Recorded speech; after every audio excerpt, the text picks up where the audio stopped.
उत्तर प्रदेश की सियासत में अपने बयानों के द्वारा सरगर्मी बढ़ाने वाले ओम प्रकाश राजभर का एक हालिया बयान आया है, जिसमें उन्होंने बसपा प्रमुख मायावती को पीएम मटेरियल बनाया है। तो क्या अब बीएसपी के साथ गठबंधन करना चाहते हैं ओम प्रकाश राजभर? ये सवाल सामने आते हुए नजर आ रहे हैं। जी हाँ, आपको बता दें कि सुबह सभा के अध्यक्ष ओम प्रकाश राजभर ने बीएसपी मुखिया मायावती को लेकर एक बड़ी इच्छा जाहिर की है। उन्होंने कहा है कि मायावती को पीएम बनाने के लिए बिहार के मुख्यमंत्री नीतीश कुमार, उत्तर प्रदेश के पूर्व मुख्यमंत्री अखिलेश यादव और बिहार के पूर्व मुख्यमंत्री लालू प्रसाद यादव को एक साथ आना चाहिए। ओपी राजभर ने कहा कि हनुमान जी दलित थे और भी तो दलित है, इसलिए हम उनके वंशज ही हुए। दलित बेटी को प्रधानमंत्री बनाने के लिए सभी दलों को एक साथ आना चाहिए। इस समय मायावती को पीएम बनाने की ज़रूरत है। आपको बता दें कि उत्तर प्रदेश में अष्टमी और नवमी को हो रहे अखंड रामायण में राजभर ने कहा कि खुशी मिलेगी यदि तेलंगाना की तरह यूपी में भी फ्री शिक्षा मिले। उन्होंने कहा कि आगामी लोकसभा चुनाव में सुबह सपा के प्रत्याशी जहां से टिकट मांगे वहां से टिकट देंगे। इससे मतलब साफ है कि सुबह सपा वहीं अपने कैंडिडेट मैदान में उतारेगी जहां उसके उम्मीदवार मजबूत होंगे। जहां पर उसके कैंडिडेट कमज़ोर होंगे वहां गठबंधन का प्रत्याशी होगा और वो उसका सहयोग करेंगे। अब ऐसे में ये कयास लगाए जा रहे हैं कि क्या बसपा से गठबंधन करना चाहते हैं ओम प्रकाश राजभर। दरअसल ओम प्रकाश राजभर यूपी की राजनीति में हमेशा बेबाक बोलने के लिए जाने जाते हैं। उन्होंने अपनी राजनीति की शुरुआत भी बहुजन समाजवादी पार्टी से ही की।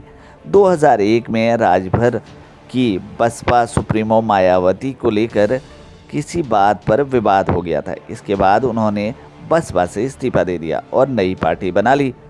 राजभर तभी से मायावती के विरोध में बोलते हुए आए हैं, लेकिन इस बार मायावती को पीएम बनाने की इच्छा जाहिर करते हुए नजर आ रहे हैं ओपी राजभर। इसलिए माना जा रहा है कि राजभर बसपा से आगामी चुनाव में गठबंधन करना चाहते हैं। इसी के चलते उन्होंने ऐसा कहा। इतना ही नहीं, उन्होंने कहा कि दलित महिला को पीएम बनाने के लिए सभी बीजेपी के विरोधी दल एक हैं। मायावती के भदोई का नाम संत कबीर नगर किया तो राजभर ने विरोध किया। वहीं 27 अक्टूबर 2002 में बसपा से अलग होकर सुहेलदेव भारतीय समाज पार्टी का ओम प्रकाश राजभर ने गठन किया था। साल 2004 में लोकसभा चुनाव में राजभर ने उत्तर प्रदेश और बिहार में अपनी पार्टी से प्रत्याशी उतारे थे, लेकिन एक भी सीट नहीं जीत पाए। पर ओम प्रकाश राजभर का वोटिंग प्रतिशत अच्छा रहा था। वहीं साल 2007 में विधानसभा चुनाव में भी उन्होंने प्रत्याशी उतारे थे, लेकिन जीत नहीं मिली। अंत में उन्होंने साल 2012 में कौमी एकता दल से गठबंधन किया। इसके बाद भी उनके प्रत्याशी नहीं जीत पाए। हालांकि अंसारी बंधुओं को मोहम्मदाबाद और मऊ सीट पर जीत मिली थी। साल 2014 के बाद देश में पीएम मोदी की लहर आ गई। 2017 के विधानसभा चुनाव में राजभर ने बीजेपी से गठबंधन कर लिया। उनकी पार्टी से 4 विधायक जीतकर लखनऊ पहुंच गए।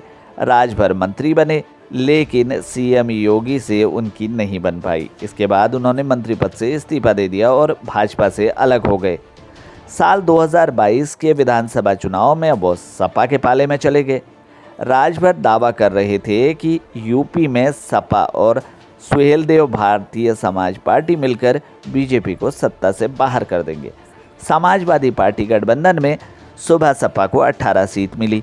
इसमें से सुबह सपा के 6 उम्मीदवारों को जीत मिली। चुनाव के नतीजे आने के बाद सुबह सपा और सपा में अनबन होने लगी और इसके बाद वो समाजवादी पार्टी गठबंधन से अलग हो गए। अब ओम प्रकाश राजभर की तस्वीरें बीजेपी नेताओं के साथ आ रही थी और माना जा रहा था कि लोकसभा चुनाव से पहले बीजेपी और सुबह सपा का गठबंधन हो जाएगा। लेकिन इस बीच उन्होंने मायावती को पीएम बनाने को लेकर इच्छा जाहिर कर दी है। राजभर बीजेपी के साथ जाते हैं या किसी अन्य दल के साथ, ये तो आने वाला वक्त बताएगा। फ़िलहाल के लिए इस खबर में इतना ही। बाकी खबरों के लिए बने रहिए हमारे साथ, देखते रहिए हमारे चैनल को, क्योंकि यहाँ आपको मिलेंगी तमाम ऐसी खबरें जो आपसे रखती हैं सरोकार।